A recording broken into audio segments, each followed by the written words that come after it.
Corona संक्रमण की वजह से 2 वर्ष बाद जन्माष्टमी का त्योहार शुक्रवार को धूमधाम के साथ मनाया गया। प्रमुख मंदिरों के आसपास मेला जैसा माहौल था। मंदिरों और घरों में विधि विधान से लड्डू गोपाल का पूजन किया गया। भगवान श्री कृष्ण के जन्म की खुशी में भक्तों ने दिन भर उपवास रखा और रात में जन्म उत्सव मनाया। रात 12 बजते ही कान्हा के जन्म लिया तो मंदिरों और घरों में श्रद्धालुओं ने बधाइयाँ। कई मंदिरों में दही हांडी की मटकी फोड़ी गई। श्रद्धालुओं ने नंद के आनंद भयो जय कन्हैया या लाल की हाथी घोड़ा पाल की जय कन्हैया या लाल की भजन गाकर लड्डू गोपाल को झूला झुलाया। मंदिरों में पूरे दिन भजनों का सिलसिला चलता रहा। कुछ लोगों ने गुरुवार को ही जन्माष्टमी का पर्व मनाया था, जबकि कुछ ने शुक्रवार को भगवान श्री कृष्ण का जन्म उत्सव मनाया। इस अवसर पर रेलवे कॉलोनी मनोकामना श्री हनुमान मंदिर में मनोहारी झांकियां भी सजाई गई। राधा कृष्ण के कलाकारों ने रासलीला प्रस्तुत की। भक्तों ने अपने बच्चों को भी राधा कृष्ण के रूप में सजाया था। शुक्रवार को भी मनोकामना श्री हनुमान मंदिर रेलवे कॉलोनी में अनेकों प्रकार की भगवान श्री कृष्ण के जीवन पर प्रकाश डालते हुए झांकियां सजाई गई थी, जिनको हजारों की संख्या में पहुंचे श्रद्धालुओं ने देखकर उनके समक्ष खड़े रहकर सेल्फी खींची। विगत 2 साल के ब्रेक के बाद एक पीसवर्क मंदिर पहुँचने वाले श्रद्धालुओं का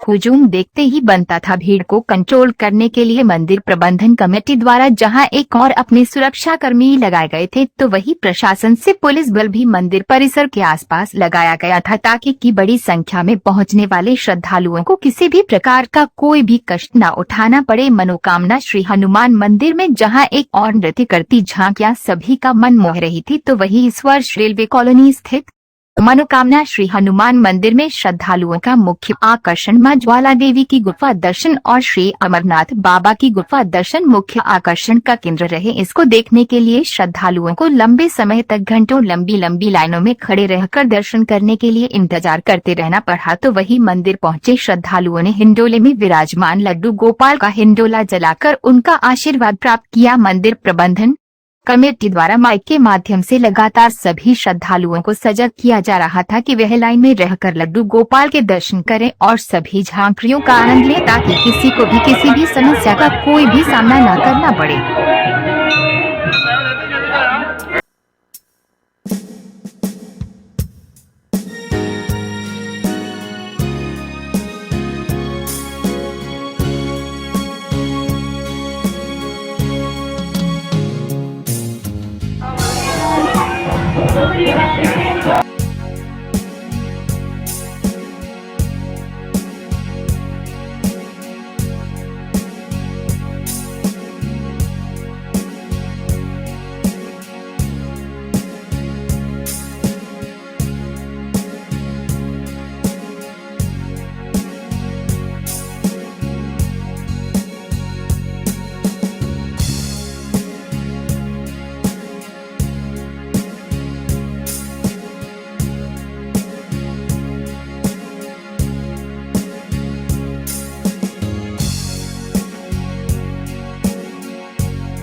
my heart.